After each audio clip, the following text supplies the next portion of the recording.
जयस अब विधानसभा चुनाव लड़ेगा। बड़ी खबर आपको बता रहे हैं, आदिवासी युवाओं का संगठन जयस अब विधानसभा चुनाव लड़ेगा। जयस के कार्यकारी अध्यक्ष रविराज बघेल ने यह बयान दिया है।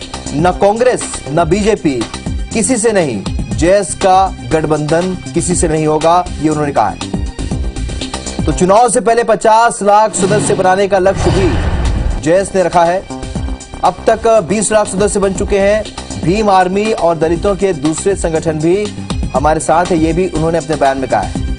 मालवा, निमाड़, महाकौशल, विंध्य की आदिवासी सीटों पर जयस प्रत्याशी उतारेगा और साथ ही कांग्रेस बीजेपी दोनों में से कोई चुनौती हमारे लिए नहीं है, ये भी अध्यक्ष ने कहा है।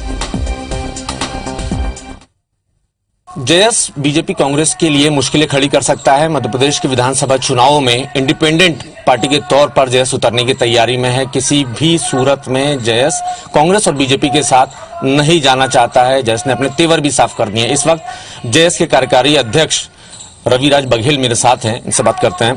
क्या तैयारी है फिलहाल संगठन को लेकर? हम देख रहे हैं कि अब निमाड़ से धमक जो है आप लोगों की भोपाल तक है, क्या तैयारी है?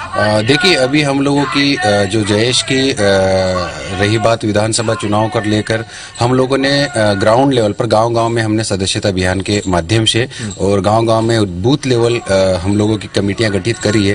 उसकी तैयारी के लेकर जोर शोर से हमने पूरे इंदौर संभाग में हम लोगों को इसको स्टार्ट कर दिया। हमारा जो लक्ष्य है 50 लाख कार्यकर्ता बनाने का है। अब तक हम लोगों ने 20 लाख से अधिक हम लोगों ने जयेश के कार्यकर्ता जोड़ लिए हैं।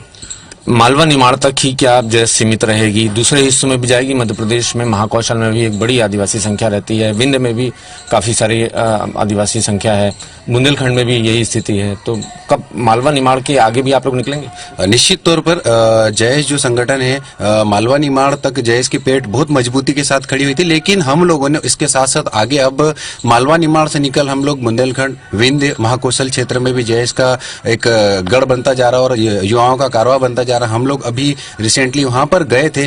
कुछ सीटें ऐसी आदिवासी बाहुल्य सीटें हैं और कुछ सीटें ऐसी हैं जहां पर ओबीसी और दलित समुदाय का वोटर भी हमसे जुड़ना चाह रहा है और हम लोग उनके साथ मिलकर उस क्षेत्र में भी जयेश को मजबूत करेंगे और उधर भी हम लोग प्रत्याशी के रूप में उतारने की हम लोग की पूरी तैयारी है। आपके लिए चुनौती कौन है, बीजेपी या कांग्रेस? देखिए, निश्चित हम लोग दोनों ही पार्टी अपने एजेंडे पे काम कर रही है और हमारे लिए हम चुनौती के तौर पे दोनों पार्टी को नहीं देख रहे। हमारा काम है कि पढ़े लिखे आदिवासी युवाओं को कैसे हम लोग विधानसभा के अंदर दाखिल करवाएं। जाहिर है जयस ने अपनी ताकत बढ़ाना शुरू कर दिया है। फिलहाल जयस के 20 लाख मध्य प्रदेश में सदस्य हैं और 50 लाख का टारगेट है। जिस तरीके से जयस के तेवर हैं, युवाओं का एक सामाजिक संगठन है और धीरे धीरे मध्य प्रदेश में ये विस्तार कर रहे हैं, तो जाहिर है मुश्किलें बीजेपी और कांग्रेस के लिए जरूर बढ़ेंगी। कैमरामैन रमेश के साथ नवीन सिंह, IBC 24 भोपाल। युवाओं के संगठन जयस ने अपने तेवर दिखा दिए हैं। जयस ने ऐलान कर दिया है कि मध्य प्रदेश के अगले चुनाव में वो खुद की दम पर मैदान में उतरेगी। फिलहाल जयस ने मालवा निमाड़ से निकलकर प्रदेश के अलग अलग हिस्सों में 20 लाख से भी ज्यादा सदस्य बना लिए हैं।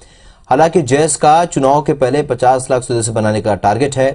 IBC 24 से खास बातचीत में जयस के कार्यकारी अध्यक्ष रविराज बघेल ने दावा किया कि उनके सामने न बीजेपी और न कांग्रेस चुनौती है। उधर कमलनाथ ने कहा कि जयस का DNA कांग्रेस का है, जहां जिताऊ उम्मीदवार होंगे वही पार्टी उनको टिकट देगी। जयस 2023 के विधानसभा चुनाव में 74 सीटों पर दावेदारी को लेकर कहा कि जयस को समझना चाहिए कि जयस संगठन भी कई धड़ों में बटा हुआ है।